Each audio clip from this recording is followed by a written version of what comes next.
Assalamualaikum warahmatullahi wabarakatuh. Di mana Allah Ta'ala berfirman, Ud'u ila sabili rabbika bil hikmati wal mau'izatil hasanah wajadilhum billati hiya ahsan. Ajaklah, serulah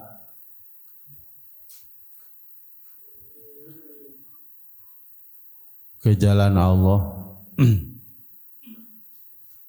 ke jalan Tuhan, ila sabili rabbika, dengan hikmah, wal mau'izatil hasanah, dengan kebijaksanaan, dengan nasihat yang baik. Wajadilhum billati hiya ahsan, dan juga dengan berdiskusi secara baik-baik. Itu adalah tuntunan dari Allah Subhanahu wa Ta'ala agar kita bisa memahami apa yang diwajibkan di dalam agama kita ini. Rasulullah Sallallahu Alaihi Wasallam di dalam sebuah hadis pernah bersabda, Ala inna fil jasadi mudghah. Ala, ingatlah, inna fil jasadi mudghah. Inna, sesungguhnya, fil jasadi, di dalam tubuh, mudghatun, itu ada segumpal daging. Idza sholahat sholaha sairul jasadi. Apabila baik daging itu, maka sairul jasadi, sholaha sairul jasadi, baik pula lah seluruh tubuh. Wa idza fasadat, apabila rusak mudghah tersebut, fasada sairul jasadi, maka rusak pula seluruh tubuh. Ala wahyal qalbu, ingatlah bahwa mudghah itu adalah al-qalbu, hati. Di dalam organ tubuh kita ada segumpal daging yang disebut hati. Nah, berkaitan dengan hati ini, tentunya itu kajiannya sangat khusus sebetulnya kalau kita mau tahu. Karena kita lihat kalau secara dohir itu memang adalah segumpal daging. Kita mungkin belum melihat di diri kita atau di sesama manusia, tapi kalau di binatang ya kita sering melihat hati itu seperti apa.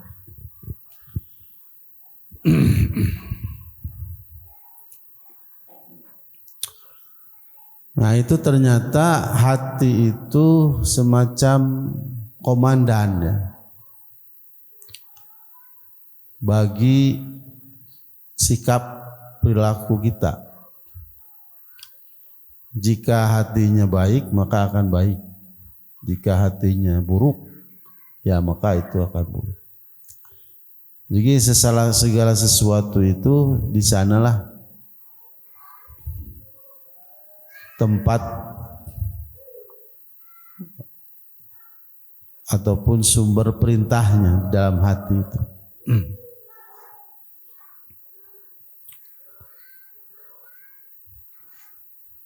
Maka oleh karena hati itu merupakan sesuatu yang sangat sentral di dalam tubuh kita, yang bisa mempengaruhi segala perilaku kita, baik atau buruknya, maka wajib bagi kita untuk memperhatikan hal ataupun hati tersebut. Dan juga kita harus menyediakan waktu untuk bagaimana supaya hati itu terpelihara.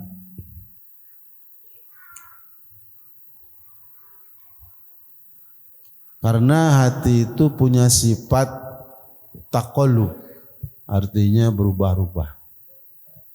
Sehingga di dalam sholat Rasul mengajarkan ada doa khusus untuk memohon agar hati kita ditetapkan oleh Allah dalam agamanya. Di akhir bacaan tahiyat itu kita sering berdoa, ya muqallibal qulub sabbit qalbi ala dinika. Wahai zat yang membolak-balikan hati, sabbit qalbi, tetapkanlah hatiku ala dinika, di dalam atau di atas agama. Nah, ini pentingnya kita memohon kepada Allah Ta'ala agar hati kita tidak goyah, istiqomah dalam agama Allah.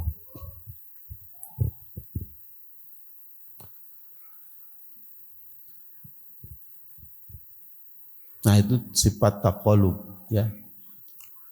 Jadi banyak sekali atau sering kali berguncang hati, idtirab, ya.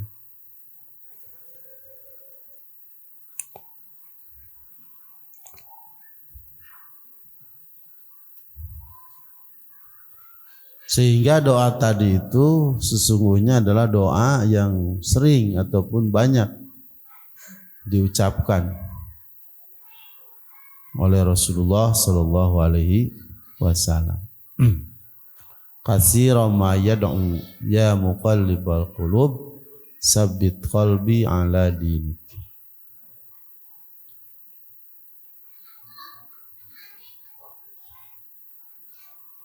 Bahkan disebutkan bahwa hati itu ada di antara dua jari. Ya, ada di antara dua jari dari jari-jarinya Allah. Insya'a aqamaha wa insya'a azzaqaha. Artinya kalau Allah menghendaki hati itu teguh, istiqomah, ya tentu akan dijadikan kita sebagai orang yang berhati teguh, istiqomah. Tetapi kadang-kadang Allah menghendaki hati seseorang itu melenceng, ya, zaik. Wa insya'a azzaghaha.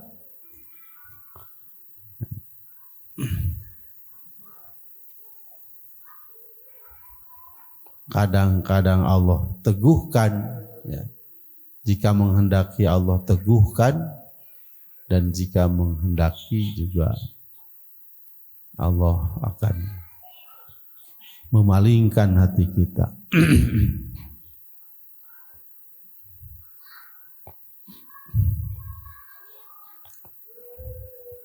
Allah Subhanahu wa taala menceritakan mengenai Nabi Ibrahim alaihissalam.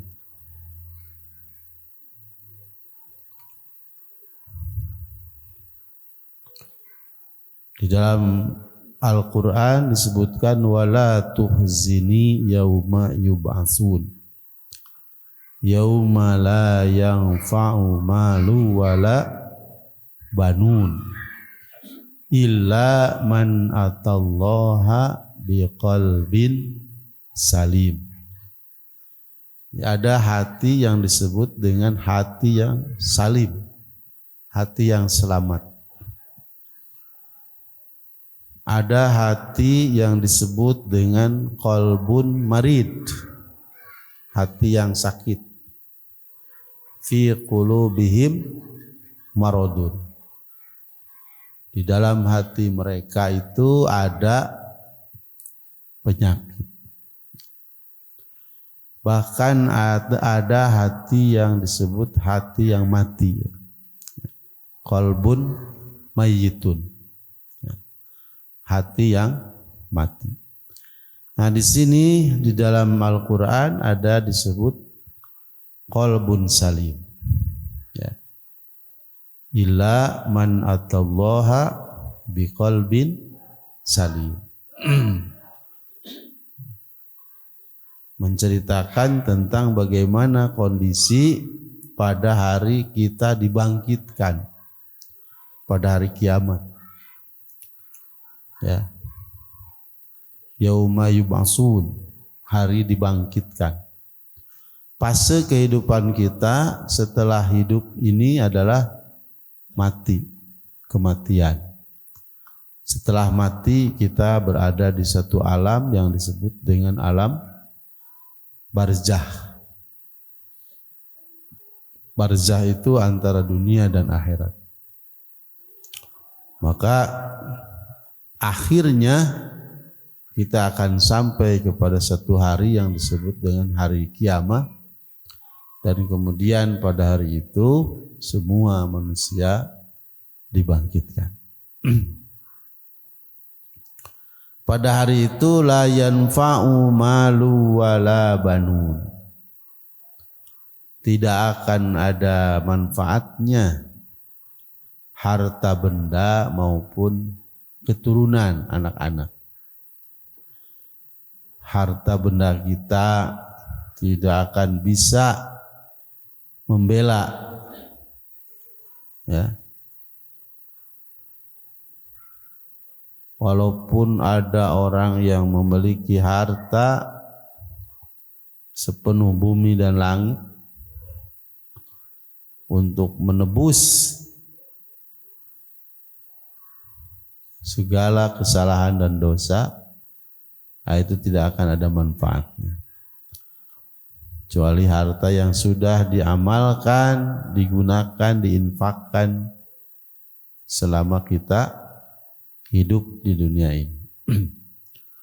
Demikian pula anak keturunan tidak ada manfaatnya pada hari kita dibangkitkan nanti. Dalam ayat yang lain disebutkan yauma yafirul mar'u min akhi wa sahibatihi wa bani. Pada hari itu semua manusia itu jauh atau lari dari saudaranya, dari sahabatnya, dari anak-anaknya, dari ibunya, dari bapaknya. Bahkan ada sebagian anak yang ternyata menjadi musuh bagi orang tuanya. Dalam Al-Quran diingatkan,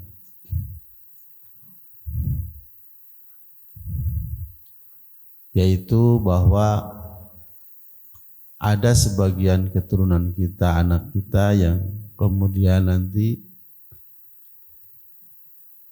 lakum adu, ya, jadi menjadi musuh.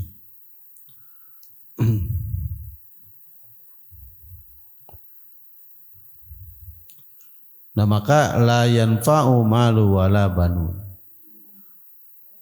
pada hari itu,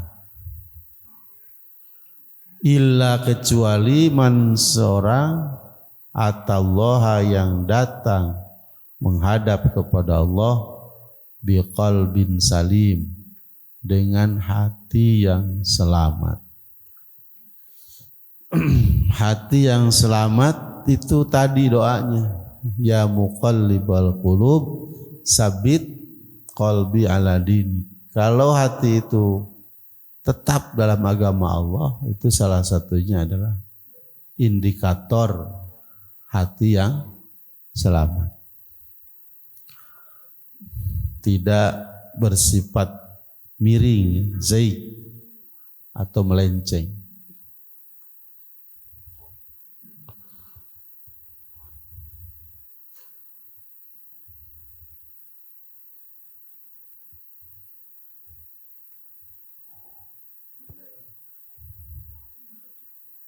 Maka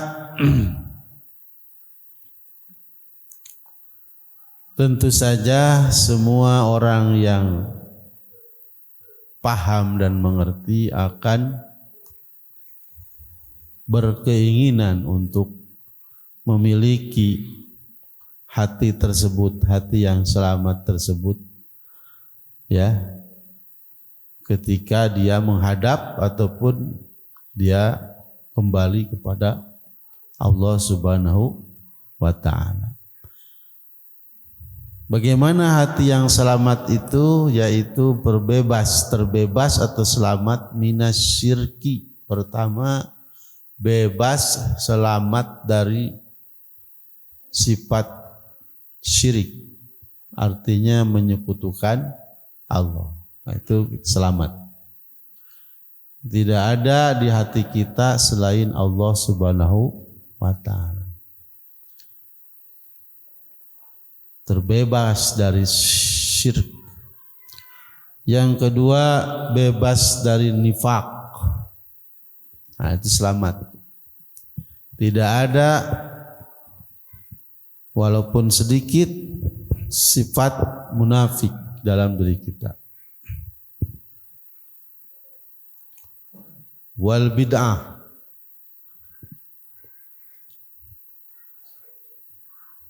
tidak ada sifat bid'ah. Mawal bid'ah yaitu mengada-ada. Wa munkaratil akhlak, dan tidak ada akhlak yang mungkar. Mungkar itu apa? Tidak disukai, ya, oleh semua orang. Mungkar, sikap perilaku yang tidak disukai oleh semua orang, ya, mungkar. Mungkarul akhlak, mungkaratil akhlak. Contohnya apa? Sikap mungkar itu. Contohnya adalah al-kibru. Mahwal kibru, al-kibru sombong. Ya. Apalagi kalau somse, ya, sombong sekali. Itu kan tidak disukai. Ya. Nah, itu mungkaratul akhlak. Sombong. Cek bahasa Sunda mah asa aing. Uyah kidul. Berarti uyah kaler menang, ya. Agul kupayung butut. Ini orang Sunda semuanya. Ngerti ya?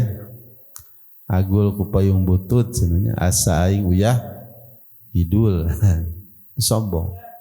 Itu dosa yang sangat besar yang pernah dilakukan pertama kali. Ya, pertama kali dosa itu sombong.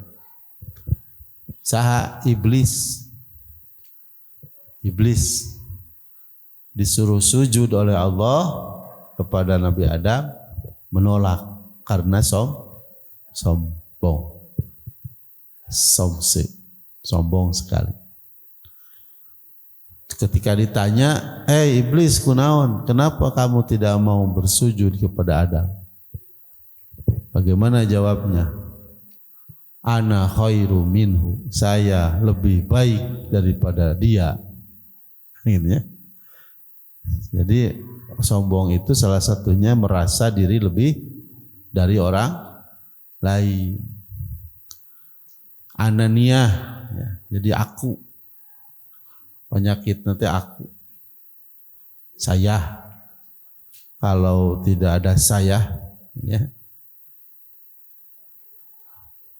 Kalau tidak sama saya, nah ini kan, jadi itu merasa diri lebih baik.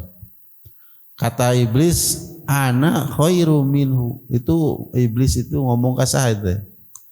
Ya, menjawab kepada Allah begitu. Ma mana'aka antas juda. Apa yang menyebabkanmu tidak mau sujud li Adam, kepada Adam? Allah bertanya. Iblis menjawabnya, ana khairu min. Saya lebih baik dari dia. Padahal yang menciptakan iblis itu siapa? Allah. Allah jangan pernah nyebut iblis lebih baik kan? Tapi dia sudah mengaku lebih baik. Aun alasanana, apa alasannya mengaku lebih baik? Kholak tahu mintin wa kholak tani minar. Dia diciptakan atau engkau ciptakan dari tanah, sementara aku diciptakan dari api. Jadi alus kene seuneu tibatan tanah cek saha, cek iblis. Jadi kata iblis, bagus api daripada tanah.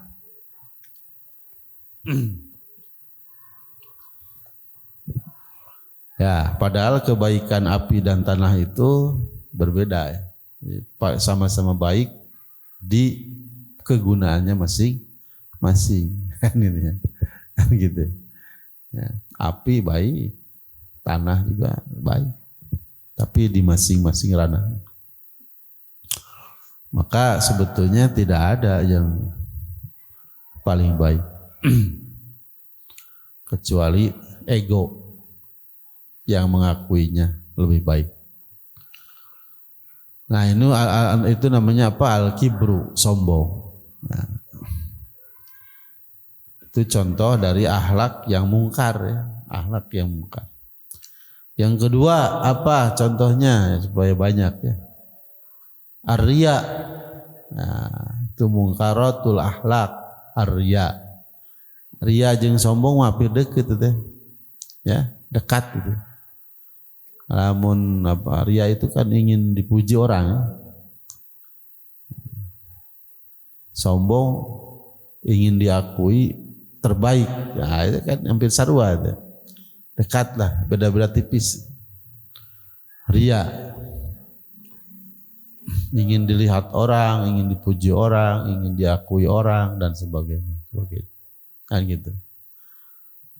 Wah, menurut saya ya masjid, malah anggus, gitu ya. Kan gitu. Sombong kayak itu ria sarua, ada kedekatan. Wal hasadi boleh ya. Wal hasadi apa? Hasud. Nah ini akhlak yang mungkar. Hasud itu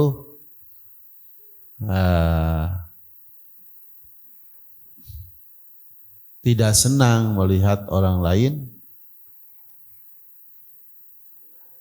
apa? Senang melihat orang lain susah.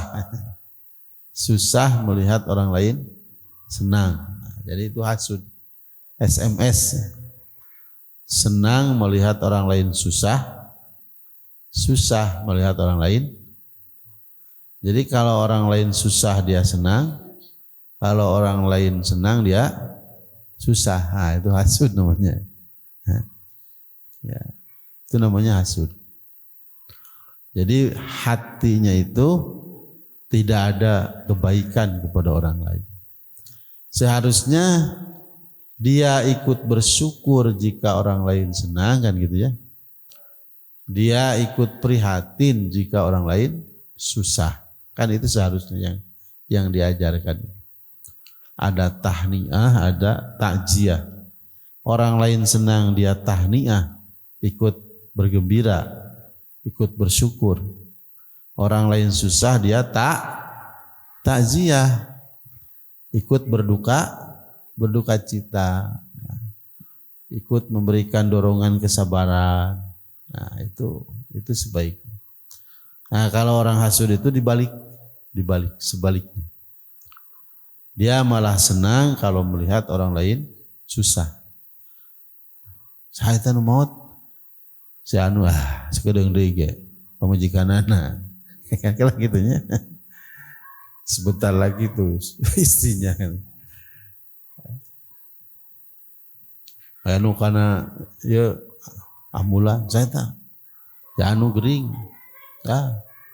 Datang ke rumah sakit gimana kapuluk gitu. Nah itu kan jadi dia tidak ada kebaikan.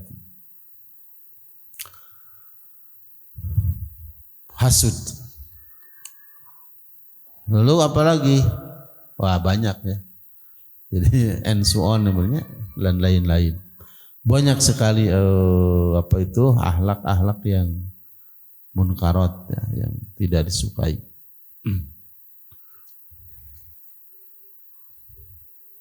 Ya, pasti orang lain itu tidak akan suka kalau ada orang seperti itu. Walaupun misalnya kita ternyata suka seperti itu ya. Tapi kalau orang lain begitu kita ternyata tidak suka juga. Nah itu ya.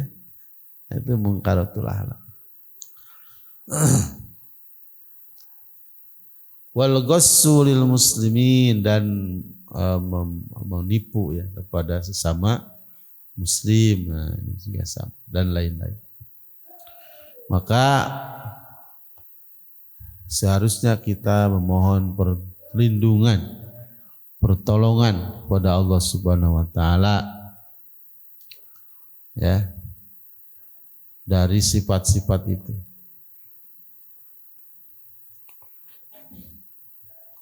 Dan tentunya butuh kesabaran. Kesabaran untuk menghindari sifat-sifat buruk yang bisa menyebabkan hati kita tidak selamat.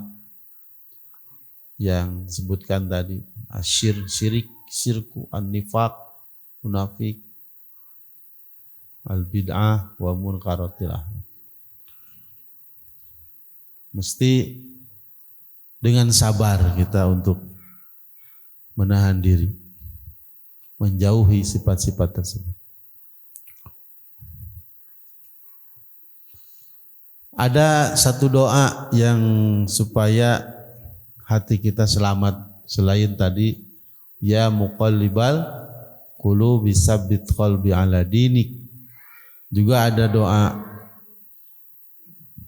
di dalam Al-Qur'an yang secara khusus memohon kepada Allah untuk supaya hati ini tidak menyimpang setelah mendapatkan hidayah. Tidak menyimpang, tidak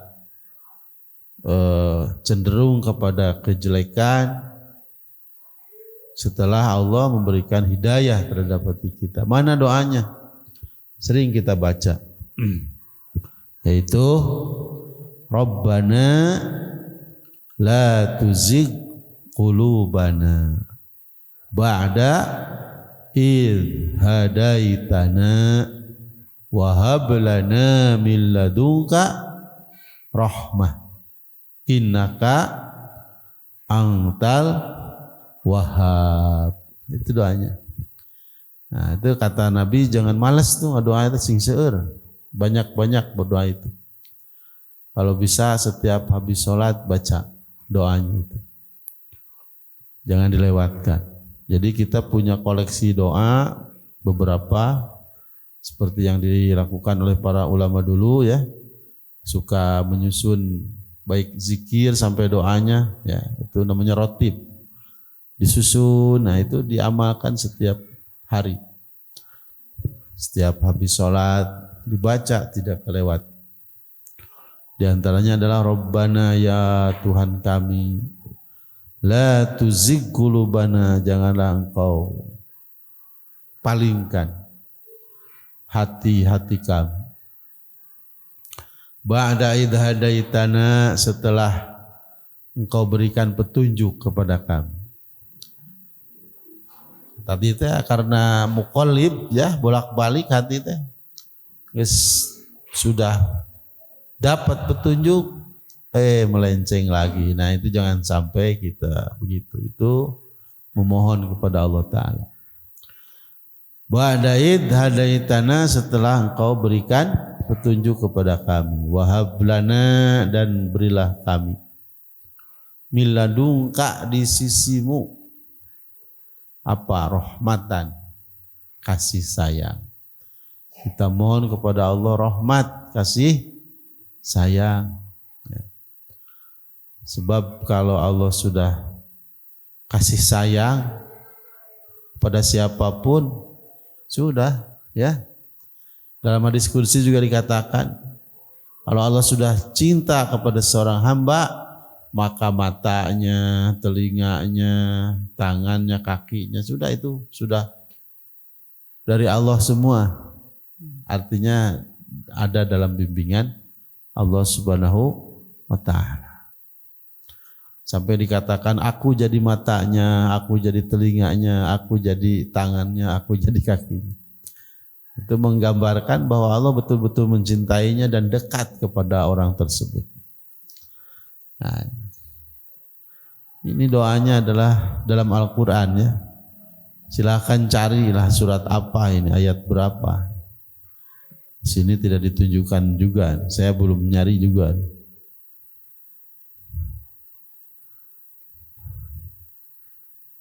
Rabbana la tuzigh qulubana ba'da idh hadaitana wa hab lana min ladunka rahmah innaka, sungguhnya engkau engkau al-wahhab, adalah zat yang maha memberi. Al-wahhab, ya wahhab, ya wahhab, ya wahhab. Kalau ada zikir itu berarti ya ingin diberi lah. Kita mohon untuk diberi oleh Allah apapun, ya. Nah, karena Allah yang maha pemberi. Maka dengan demikian Allah memberikan sifat kepada orang-orang yang mendalam dalam ilmu, ar-rasikhuna fil ilmi, ya. Orang-orang yang sangat mendalam di dalam ilmu. Berarti ulama, ya. Itu Allah berikan sifat min ibadihil mu'minin, yaitu diantara sifat-sifat hamba Allah yang beriman. Ar-rasihina fil ilm.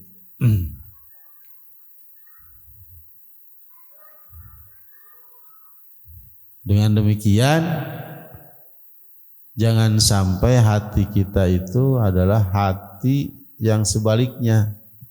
Kalau tadi qalbun salim, kalau hati yang selamat, hati yang selalu berserah diri kepada Allah, ada kebalikan dari qalbun salim itu adalah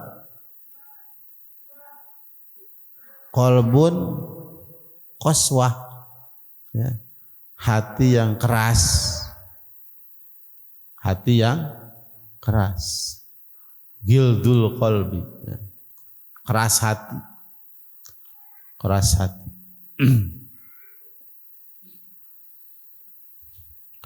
Sehingga hati yang keras itu diantaranya la yata'assaru bil mau'idah, tidak akan mendapatkan bekas daripada apa? Daripada nasihat.